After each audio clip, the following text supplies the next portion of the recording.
అజ్ఞానపు చీకట్లను తొలగించేది, దివ్య విజ్ఞానపు జ్యోతులనే వెలిగించేది, దివ్య విజ్ఞానపు జ్యోతులనే వెలిగించేది. జీవునిలోనే దేవుని దర్శనం కలిగించేది,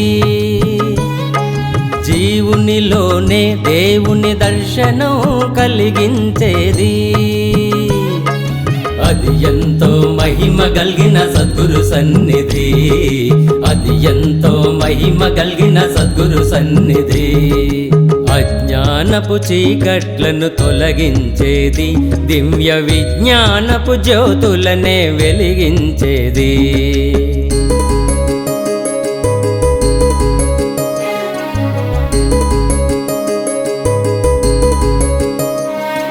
శ్రేష్టమైన సద్గురువును ఆశ్రయించగా, నిష్టగానే గురు ఆజ్ఞను ఆచరించగా,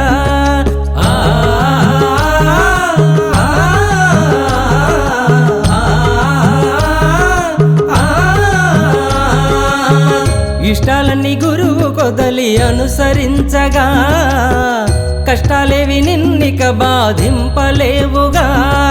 సంఘము నుండి మరలి సత్సంగమునకు చేరగా, సంఘము నుండి మరలి సత్సంగమునకు చేరగా, అది నిస్సంగత్వపు నిర్మోహత్వపు నిశ్చలత్వమగును. అజ్ఞానపు చీకట్లను తొలగించేది, దివ్య విజ్ఞానపు జ్యోతులనే వెలిగించేది.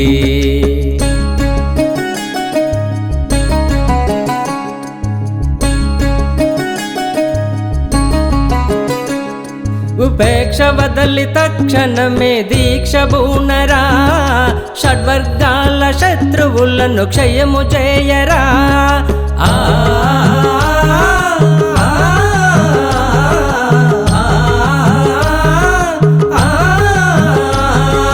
దీక్షలెన్ని ఎదురైన నిరీక్షించరా, సాధనతోనే మోక్షమనే లక్ష్యము చేరరా.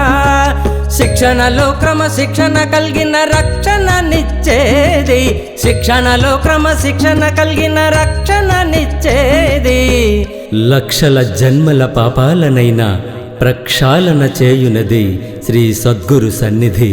అజ్ఞానపు చీకట్లను తొలగించేది, దివ్య విజ్ఞానపు జ్యోతులనే వెలిగించేది.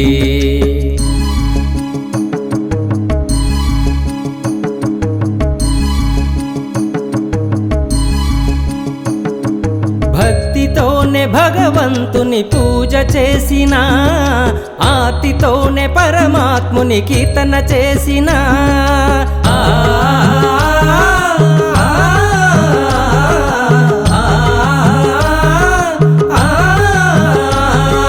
శ్వాస మీద ధ్యాస నిలిపి ధ్యానము చేయరా, విశ్వాసముంచి గురు మంత్రము జపము చేయరా.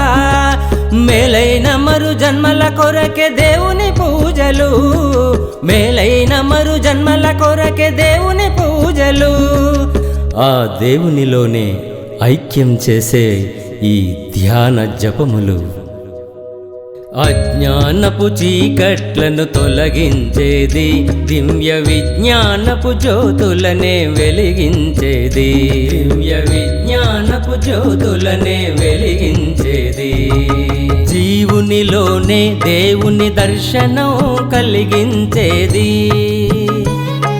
జీవునిలోనే దేవుని దర్శనం కలిగించేది. అది ఎంతో మహిమ కలిగిన సద్గురు సన్నిధి, అది ఎంతో మహిమ కలిగిన సద్గురు సన్నిధి.